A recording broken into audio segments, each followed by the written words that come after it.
বলা যায় রাজনৈতিক সংকট এবং চাপে সরকার রীতিমতো একেবারে দিশেহারা বেহাল অবস্থা। এখন আরপিওতে আবার পরিবর্তন আনা হচ্ছে, সনদ বাস্তবায়নে দ্রুত সিদ্ধান্ত নেওয়া হবে। এই খবরে বলা হচ্ছে জুলাই সনদ বা সংস্কার প্রস্তাব বাস্তবায়নের বিষয়ে দ্রুত সিদ্ধান্ত নেবে সরকার।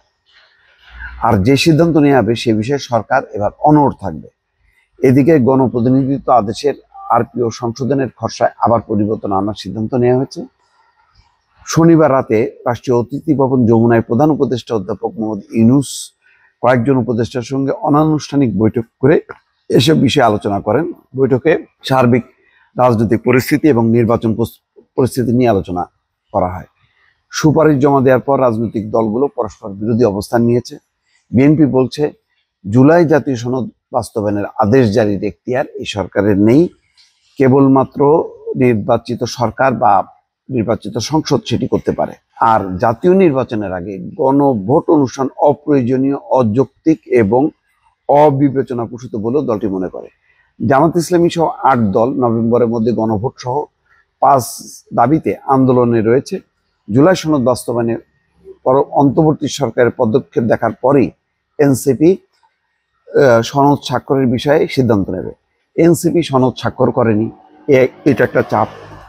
জামাত ইসলাম বলছে যে গণভোটের সিদ্ধান্ত দিতে হবে নভেম্বরে, আর বিএনপি বলছে গণভোটের কোনো প্রয়োজন নেই। অন্যদিকে বিএনপি জামাতের বাইরে অনেক রাজনৈতিক দল তারা একযোগে সরকারকে চাপে রেখেছে যে আরপিওর যে ধারা আছে, যেই ধারাতে বলা হচ্ছে যে তারা নিজ দলীয় প্রতীকে নির্বাচন করতে হবে। তাদের প্রশ্ন, তাহলে আমরা জোটবদ্ধ নির্বাচন করছি কেন? জোটবদ্ধ নির্বাচন করছি জয়ের জন্য, কিছু সুবিধার জন্য। সেখানে পূর্বের যে বিধান আছে যে জোটভুক্ত কেউ যদি জোটে ইলেকশন করে তাহলে যে কোনো প্রতীক তারা নিতে পারে।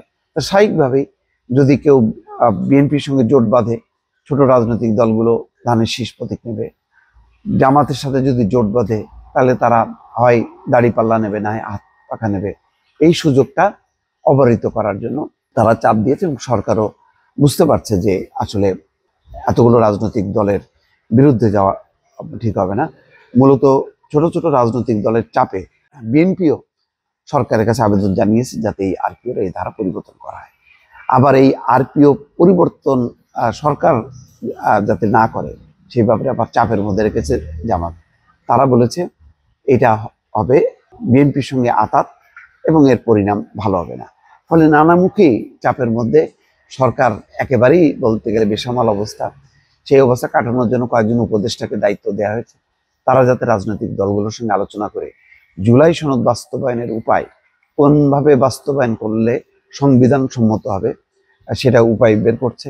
কারণ এনসিপির যে বক্তব্য যে রাষ্ট্রপতি এই সাংবিধানিক আদেশ জারি করবে সেটা তারা মানবে না। তারা বলছে যে এটা আত্মহত্যার সামিল। হাসনাত আব্দুল্লাহ পরিষ্কারভাবে বলেছে, মানে চুপ্পুর কাছ থেকে দেশপ্রেমিকের সার্টিফিকেট নেওয়া আর বিষ খেয়ে মারা যাওয়া একই কথা। তো সেটা তারা করতে চায় না। আবার ডক্টর মোহাম্মদ ইউনূসের সেই সাংবিধানিক ক্ষমতা নেই যেটা তিনি আদেশ জারি করতে পারেন। যে কোনো রাষ্ট্রের অধ্যাদেশ জারি, আদেশ জারি এগুলি হচ্ছে রাষ্ট্রপতির এখতিয়ার। কিন্তু বিএনপি বলছে যে এটির কোনো প্রয়োজনই নেই, কারণ যে বিষয়ে সবাই একমত হলো তার ভিত্তিতে গণভোটও যদি না হয়, জাতীয় সংসদ হচ্ছে উপযুক্ত ফোরাম যেখানে যে এই সুপারিশগুলো বাস্তবায়ন করবে। সেখানে নানা দল থাকবে, সবগুলো দল মিলে তারা মানে সেটি বাস্তবায়ন করবে। আর যদি গণভোট হতেই হয় তাহলে নির্বাচনের দিন একই সঙ্গে নির্বাচনের আগে গণভোট করে জাতীয় নির্বাচনের প্রস্তুতিটা নষ্ট করা যাবে না। সেটাকে তার যে সর্বোচ্চ গুরুত্ব সেটা নষ্ট হয়ে যাবে। অল্প সময়ের ব্যবধানে দুটি এত বড় নির্বাচন আয়োজন করা এটা দুরভিসন্ধিমূলক মনে করছে বিএনপি। নির্বাচন কমিশন এখনো মুখ খোলেনি যে তাদের পক্ষে আসলে সম্ভব কিনা। এই সমস্ত নানা রকম যে কেওয়াস কনফিউশন তৈরি হয়েছে, সেই কারণে সরকার এবার সাংবিধানিক আদেশ কিভাবে বাস্তবায়ন করা যায়, কোনটা বিধিসম্মতভাবে সেই ব্যাপারে সিদ্ধান্ত দেবে এবং অনড় থাকবে। এবং একই সঙ্গে রাজনৈতিক দলগুলোকে ঠান্ডা করার জন্য আরপিওর যেই সংশোধনী সেটা তারা করবে। দর্শক।